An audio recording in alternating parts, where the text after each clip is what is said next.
नमस्कार स्टूडेंट्स। सबसे पहले तो आपको इस 74वें स्वतंत्रता दिवस इंडिपेंडेंस डे की हार्दिक शुभकामनाएं। तो हम जो करंट अफेयर की सीरीज़ हम शुरू कर चुके हैं ऑलरेडी। कल हमने पहला वीडियो डाला था और अभी मैं आपको बता दूं कि इसमें हमने बहुत शॉर्ट वे में स्टार्ट किया है और सिर्फ दो दो पाँच पाँच टॉपिक के ऊपर डिस्कस कर रहे हैं। धीरे धीरे करके मैं इसे और बढ़ाऊँगा और जितने भी प्रीमियर न्यूज़पेपर हैं हिंदी और इंग्लिश के, उनकी करंट अफेयर को हम लोग इन फ्यूचर इसमें शामिल करने का प्रयास करेंगे। और मैं आपको बता दूं कि करंट अफेयर को पढ़ते टाइम पर क्या खास होना चाहिए। ये थोड़ा सा अपन के लिए ध्यान रखने वाली बात है कि करंट अफेयर जो होता है वो फ़िलहाल की ही घटनाओं पर आधारित नहीं होता। करंट अफेयर के बेसिस पर हम लोग अपनी जो बेसिक जीके है उसे भी इम्प्रूव कर सकते हैं। जैसे कि कोई भी क्वेश्चन, जैसे मैं आपको जैसे जैसे आज हम पढ़ेंगे तो मैं आपको बताता चलूँगा और आप लोग जो है उसी के बेस पर अपनी तैयारी जारी रखेंगे। तो मैं आपको बता दूं कि जो करंट अफेयर है वो कोरिलेटिव करंट अफेयर के रूप में आप लोग पढ़ें, उसे सहसंबंधित समसामयिक घटनाओं के आधार पर पढ़ें। जैसे माना कि कोई घटना प्रधानमंत्री से संबंधित हुई है तो आपकी ये ड्यूटी बनती है कि उस तरह की घटनाएं क्या कभी पूर्व में घटित हुई है, और यदि घटित हुई है तो उनके बारे में आप लोग क्या जानते हैं। तो इन सब बातों को लेकर के जब आप लोग पढ़ोगे तो मुझे ऐसा लगता है कि हम लोग बेहतर तरीके से करंट अफेयर को पढ़ पाएंगे।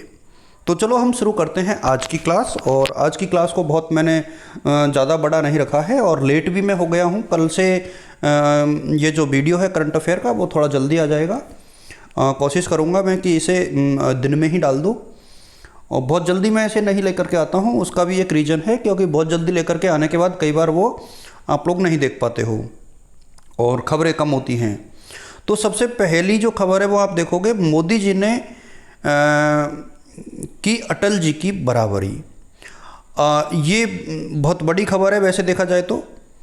और प्रधानमंत्री नरेंद्र मोदी जी ने हाल ही में रिसेंटली आप यहाँ पर देख पाओगे कि भारत के जो सबसे लंबे कार्यकाल तक रहने वाले प्रधानमंत्री है वो कौन कौन हैं। तो आप सबसे पहले देखोगे कि पंडित नेहरू, जवाहरलाल नेहरू जी जो हैं वो सबसे ज़्यादा रहे। 16 साल 9 महीने और 12 दिन का इनका टेन्योर रहा और 15 अगस्त 1947 से लेकर के 27 मई 1964 तक इनका टेन्योर रहा। इसके बाद आप देखोगे कि जो हमारे दूसरे नंबर पर हैं श्रीमती इंदिरा गांधी जी, और इनका भी आप कार्यकाल देखोगे कि 15 वर्ष 11 महीने और 17 दिन ये लोग एज ए पीएम रहे। उसके बाद थर्ड नंबर पर आप देख पाओगे डॉक्टर मनमोहन सिंह। डॉक्टर मनमोहन सिंह, तो ये क्रम आपको याद रखना जरूरी है क्योंकि कई बार इनको पूछ लेते हैं असेंडिंग और डिसेंडिंग ऑर्डर में, इसलिए ये जो क्रम है वो आपके लिए ज़रूरी है। तो डॉक्टर मनमोहन सिंह जो थे वो रहे थे 10 साल और 4 दिन, 22 मई 2004 से लेकर के 26 मई 2014 तक। और इसके बाद आप यहाँ पर देख रहे हो हमारे वर्तमान प्रधानमंत्री श्री नरेंद्र मोदी जी हैं, और मोदी जी का जो टेन्योर है वो अब 6 साल 2 महीने 19 दिन का हो गया है, और ये एग्जैक्ट अटल बिहारी जी के बराबर ही था। और अब धीरे धीरे जैसे जैसे इनका कार्यकाल आगे बढ़ेगा ये अटल जी को पीछे छोड़ देंगे। हो सकता है कि बाकी आगे और लोगों को भी पीछे छोड़े, लेकिन फ़िलहाल जो है नरेंद्र मोदी जी जो है वो चौथे स्थान पर आ गए हैं। तो ध्यान रहे इस चीज़ का, आपको ये पता लगाना होगा। और ये गैर कांग्रेसी जो प्रधानमंत्रियों की फहरिस्त है उसमें भी इनका नंबर अभी फ़िलहाल आ ही गया है। तो ये बहुत इम्पोर्टेंट न्यूज़ है। और इसके बाद आप यहाँ पर देखोगे, और एक और चीज़, आप ये पहले प्रधानमंत्री होंगे जो लाल किले की प्राचीर से 7वीं बार, ये पहले गैर कांग्रेसी प्रधानमंत्री होंगे जो लाल किले की प्राचीर से 7वीं बार लाल किले की प्राचीर से झंडा फहराएंगे। बात यहाँ पर कांग्रेसी और गैर कांग्रेसी की हो रही है, इसलिए यहाँ पर इनका नाम आया है। ऊपर के जो टॉप 3 थे वो कांग्रेसी थे, तो मोदी जो है गैर कांग्रेसी प्रधानमंत्री हैं, और ये आपको याद रखना है। और अब इसमें आप लोग और थोड़ा सा देखोगे, मैंने आपको ये लिस्ट जो है दे दी है। अब इसमें एक और क्वेश्चन इस लिस्ट के माध्यम से आप लोग देख पाओगे कि एकमात्र व्यक्ति जो 2 बार एक्टिंग पीएम रहे हैं भारत के, 2 बार, गुलजारी लाल नंदा जी। आप देख पा रहे हो यहाँ पर कि 27 मई से लेकर के 9 जून तक 1964 तक ये रहे एक्टिंग पीएम। और उसके बाद आप देखोगे कि दोबारा ये रहे 1966 में 11 जनवरी से लेकर के 24 जनवरी तक। तो गुलजारी लाल नंदा देश के एकमात्र ऐसे व्यक्ति रहे हैं जो 2 बार कार्यवाहक प्रधानमंत्री रहे हैं। और ये भी काफ़ी इंपॉर्टेंट क्वेश्चन बन जाता है कई बार, और ईयर भी कहीं पूछ ले कहीं किसी एग्जाम में तो 1964 है, 1966 है, शायद डेट ना पूछे। हालांकि आरपीएससी कई बार डेट को भी मेंशन कर देती है, इसलिए इसको आप थोड़ा सा गौर से देखें। बहुत आराम से इस लिस्ट को आप लोग ऑब्जर्व कर सकते हैं, कोई खास बात नहीं है। विद सीक्वेंस दिया हुआ है, और ये मैंने इंडिया ईयर बुक से लिया है। कल हम लोगों ने एक खबर थी बहुत बड़ी टैक्सेशन से related. Faceless assessment tax payer charter जो है लागू हो गया है, और फेसलेस अपील जो है अभी लागू नहीं हुई है। तो इसके ऊपर हम लोगों ने कल डिस्कस किया था कि फ़िलहाल जो एनडीए सरकार है, एनडीए सरकार ने टैक्सेशन के ऊपर काफ़ी इम्प्रूव करने की कोशिश की है। जीएसटी के बाद जो डायरेक्ट टैक्स है उसके ऊपर ये लेकर के आने की बात हो रही है। और उद्देश्य क्या है, इसको आप देखोगे कि टैक्स ऑफ टेरर से मुक्त। देखो, कर से हर आदमी को डर लगता है, करारोपण से। तो यहाँ पर आप देखोगे कि फेसलेस 3 जो चीज़ें हैं यहाँ पर, वो है फेसलेस असेसमेंट जो किया जाएगा। उसके अंतर्गत एक फ़ायदा ये होगा कि अब जो है जो करदाता हैं उनको काफ़ी कम मात्रा में अधिकारियों के चक्कर लगाने पड़ेंगे, और उनकी आइडेंटिटी भी बहुत क्लोज रहेगी।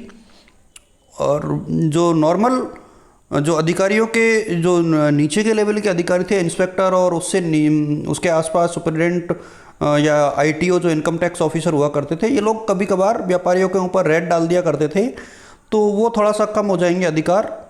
और एक तो ये मेजर चेंज किया है। एक दूसरा ये है कि पहले करदाताओं को ये बैकडेट से टैक्स निकालते थे, और उस वजह से होता क्या था कि व्यापारी डरते थे बुरी तरह। लेकिन अब इस चार्टर के माध्यम से ये कहा गया कि जो टैक्स कानूनों में जो बदलाव होंगे उसके आधार पर सिर्फ वर्तमान वर्ष और आगे के वर्ष पर ही वो लागू होंगे, न कि प्रीवियस ईयर्स के ऊपर। तो ये एक फ़ायदा है। और वैसे कि मैंने पहले ही कहा कि ये बहुत बड़ी खबर है, और इसका पूरा असेसमेंट करने के बाद आपके साथ मैं रूबरू होऊंगा। और ये बेहद बड़ी खबर है, इसलिए इसको हम लोग देखेंगे, और आप लोग इसको थोड़ा सा और पढ़ें इसके ऊपर, और उसके बाद हम लोग डिस्कस करेंगे। ये एक खबर है जिसमें जीके का तो खैर कोई खास क्वेश्चन नहीं बनता है कि बेहतर शिक्षक होंगे तैयार और बीएड के नए नियमों पर खरे नहीं उतरने वाले कॉलेज हो जाएंगे बंद। तो ये खबर जीके में कहीं ये क्वेश्चन नहीं आएगा। लेकिन एक तो इसमें से मैं आपको सिर्फ नाम याद कर लो आप लोग कि वर्तमान में जो है एचआरडी मिनिस्टर कौन है। तो रमेश पोखरियाल निशंक है, वो एचआरडी मिनिस्टर हैं। और यदि आप इस वीडियो को देखते हो तो मैं आपको ये बता दूं कि ये जो एजुकेशन पॉलिसी है इससे संबंधित एक और वीडियो हम लोग बनाएंगे, और उसमें पूरे एजुकेशन पॉलिसी के ऊपर हम लोग डिस्कस करेंगे। और बीएड के नियमों में कुछ परिवर्तन नई एजुकेशन पॉलिसी में करने की बात की है। ये कहा जा रहा है कि 2024 से सरकारी कॉलेजों में इंटीग्रेटेड बीएड जो है शुरू हो जाएगी। इसका मतलब जो स्टूडेंट शुरू से ही एडमिशन लेंगे बीए बीएड बीएससी बीएड के, तो उनका 4 वर्ष का कोर्स होगा, और नॉर्मल जो 2 साल की बीएड है वो नहीं रहेगी, 1 साल की ही रह जाएगी। क्यों रह जाएगी 1 साल की? क्योंकि वो बीए बीएड और बीएससी बीएड का होगा। और 12वीं के बाद जो भी कोर्स इसको करेंगे, और इसकी जो डिफ़िकल्टी लेवल है उसे बढ़ाने की बात की जा रही है। अब देखते हैं कि ये लोग कितना इसको लागू कर पाते हैं। तो एक ये खबर थी। एक जो बड़ी खबर है वो ये है कि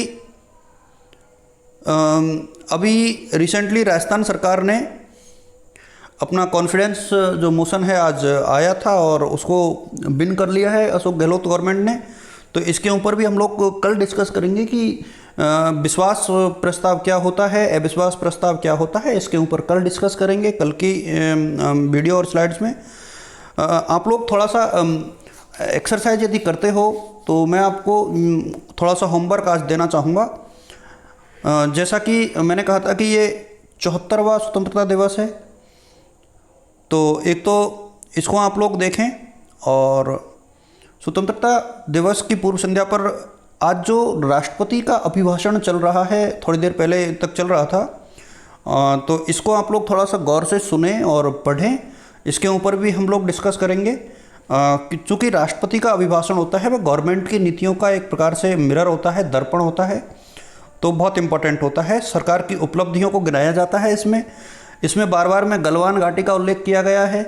तो आपके लिए बहुत सिंपल सा क्वेश्चन मैं आज दे रहा हूँ। यदि आप लोग वीडियो को देखोगे तो कमेंट बॉक्स में लिखोगे कि गलवान घाटी जो है, गलवान घाटी जो है वो का विवाद है वो किस देश के साथ अभी रिसेंटली हुआ था भारत का, तो इसको आप लोग बताओगे। और इसके बाद हम लोग और भी वीडियो शेयर करेंगे। तब तक के लिए थैंक यू सो मच, और आप लोग इस करंट अफेयर के वीडियोज़ को शेयर करते रहें।